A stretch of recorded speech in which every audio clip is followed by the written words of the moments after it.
18 दिन के महाभारत युद्ध ने द्रौपदी की उम्र को मानो 80 वर्ष जैसा कर दिया था, शारीरिक रूप से भी और मानसिक रूप से भी।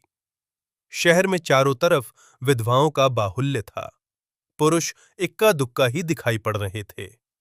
अनाथ बच्चे घूमते दिखाई पड़ते थे और उन सब की वह महारानी द्रौपदी हस्तिनापुर के महल में निश्चेष्ट बैठी हुई शून्य को निहार रही थी। तभी श्री कृष्ण कक्ष में दाखिल होते हैं। द्रौपदी कृष्ण को देखते ही दौड़कर उनसे लिपट जाती है। कृष्ण उसके सिर को सहलाते रहते हैं और रोने देते हैं। थोड़ी देर में उसे खुद से अलग करके समीप के पलंग पर बैठा देते हैं। द्रौपदी: यह क्या हो गया सखा? ऐसा तो मैंने नहीं सोचा था। कृष्ण: नियति बहुत क्रूर होती है पांचाली।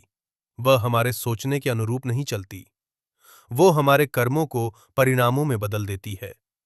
तुम प्रतिशोध लेना चाहती थी और तुम सफल हुई द्रौपदी। तुम्हारा प्रतिशोध पूरा हुआ। सिर्फ दुर्योधन और दुशासन ही नहीं, सारे कौरव समाप्त हो गए। अब तो तुम्हें प्रसन्न होना चाहिए। द्रौपदी: सखा, तुम मेरे घावों को सहलाने आए हो या उन पर नमक छिड़कने के लिए? कृष्ण: नहीं द्रौपदी, मैं तो तुम्हें वास्तविकता से अवगत कराने के लिए आया हूं। हमारे कर्मों के परिणाम को हम दूर तक नहीं देख पाते हैं, और जब वे समक्ष होते हैं तो हमारे हाथ में कुछ नहीं रहता। द्रौपदी: तो क्या इस युद्ध के लिए पूर्ण रूप से मैं ही उत्तरदायी हूं कृष्ण? कृष्ण: नहीं द्रौपदी, तुम स्वयं को इतना महत्वपूर्ण मत समझो, लेकिन तुम अपने कर्मों में थोड़ी सी दूरदर्शिता रखती तो स्वयं इतना कष्ट कभी नहीं पाती। द्रौपदी: मैं क्या कर सकती थी कृष्ण? तुम बहुत कुछ कर सकती थी कृष्ण। जब तुम्हारा स्वयंवर हुआ तब तुम कर्ण को अपमानित नहीं करती और उसे प्रतियोगिता में भाग लेने का एक अवसर देती तो शायद परिणाम कुछ और होते। इसके बाद जब कुंती ने तुम्हें 5 पतियों की पत्नी बनने का आदेश दिया, तब तुम उसे स्वीकार नहीं करती तो भी परिणाम कुछ और होते। और उसके बाद तुमने अपने महल में दुर्योधन को अपमानित किया कि अंधों के पुत्र अंधे होते हैं। वो नहीं कहती तो तुम्हारा चीर हरण नहीं होता, तब भी शायद परिस्थितियां कुछ और होती।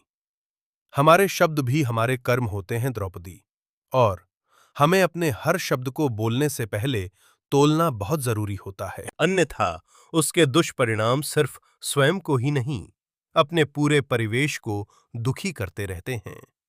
संसार में केवल मनुष्य ही एकमात्र ऐसा प्राणी है जिसका जहर उसके दांतों में नहीं, शब्दों में है। इसलिए शब्दों का प्रयोग सोच समझ कर करें। ऐसे शब्द का प्रयोग कीजिए जिससे किसी की भावना को ठेस ना पहुंचे, क्योंकि महाभारत हमारे अंदर ही छिपा हुआ है। कहानी पसंद आई हो तो लाइक, कमेंट और शेयर करें। ऐसी कहानी सुनने के लिए चैनल को सब्सक्राइब करें। अगली कहानी लेकर जल्दी मिलेंगे। तब तक के लिए आज्ञा दें। धन्यवाद। जय हिंद। वंदे मातरम।